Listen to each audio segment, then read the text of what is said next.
Zoozers, I'm Chris, co-founder of Zoos Bikes, and I'm responsible for the technical design of our bikes. Today I'm going to introduce our first model, the Urban Ultra, including a little bit of its origins, intended use, and the difference between each of the three versions that we offer.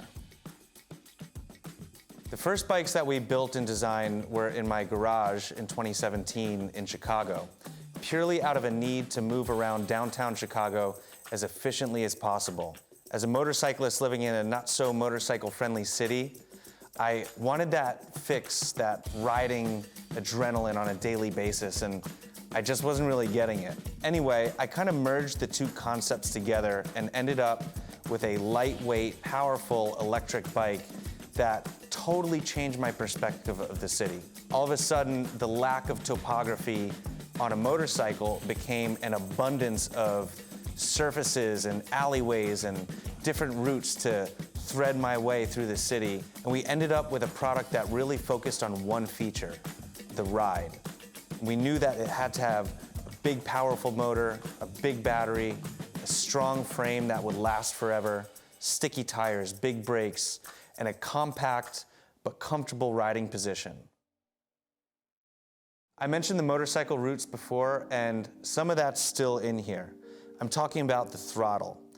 This bike is meant for the use of power on demand, where you can activate the motor with the push of this throttle here. The pedals still work, they make the bike legal, and they're useful in a lot of situations. There is pedal assist, and when I'm riding, I'm usually on the throttle 100%, but I can actually add more power with my legs on top of the throttle during acceleration or when I'm trying to make a technical maneuver. So yeah, I'm unashamed to say that the intended use of this bike is purely for fun. You can achieve a nimbleness unlike anything else on the market.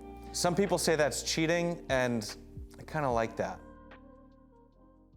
We spoke about the size a little bit, and the idea was to shrink the overall envelope of the bike as far as we could while keeping the rider triangle, which is the position between the handlebars, the pedals, and the seat, as open as possible. In doing so, we were able to get an overall size that was very small, that still was able to be ridden by a wide range of riders, generally from 5 feet to 6'3". We've seen more extreme cases, but it's a one-size-fits-most situation, and we achieved that with this long moto-style seat, where it doesn't adjust up and down, but you'll naturally find a position closer or farther from the bars. It's not meant for pedaling, really. It's really all about the use of the throttle. But when you're in an active riding position, you're kind of standing up out of the seat anyway. And then when you're sitting on the seat, you get a really low center of gravity and a neutral upright riding position, which is great for taking hard turns, going fast, and stopping fast. Probably the most striking visual element of the Zoos Urban Ultra is the seat and battery combination. We wanted to merge the visual weight of the battery because it's so large and kind of unsightly. So we were able to kind of mask that with the size of this seat while benefiting from the length of the seat and what that offers to the riding position. It also conceals all of the electronics underneath, so you don't have a mess of wires hanging around everywhere. The main difference between each of the three models that we offer between the UU 250, 750, and 1100 is the drivetrain, and that is the battery and motor combination. We start over here at the 250, which is a 36 volt. It's got a smaller battery, but just as much range as any of the other models.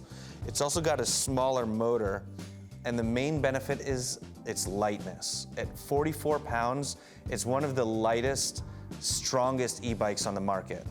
If you live in a city like New York City and you live in a third floor walk-up, most anybody of decent physical stature should be able to throw this over their shoulder and walk up a couple flights of stairs. Going to the next size up is the 750, and we call this the original Zoos experience. It's kind of in that Goldilocks zone between speed and weight. This will max out at 26 miles per hour, The pedal assist will take you to 20 miles per hour, and it weighs 55 pounds. And then, when enough is never enough, we have the 1100.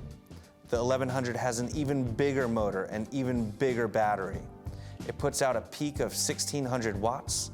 It'll reach 33 miles per hour and will go for a minimum range of 33 miles, throttle only, no pedaling. The 750, you can expect a minimum of 25 miles. If you pedal a little bit, or if you're light on the throttle, you can extend that up to 40 miles, which is about the same as the 250. Easily 25 miles, usually more about 30, 35, but can easily be extended to 40 or more if you're using the pedals or if you're not too heavy on the throttle. One other difference is the tire selection. The 750 and the 1100 are running a CST Cyclops. That's a 24 by 2.4 inch tire. The outer diameter is actually closer to 25 inches, whereas the 250 is running a 24 by 2.3 Kenda K-Rad. It's a really cool tread design, a little narrower and a little lighter. All three bikes share the same exact frame. They're the same size, same seat. They all run hydraulic brakes. They all have 4130 chromoly steel. They all have that quality Zeus fit and finish that will look great for years to come.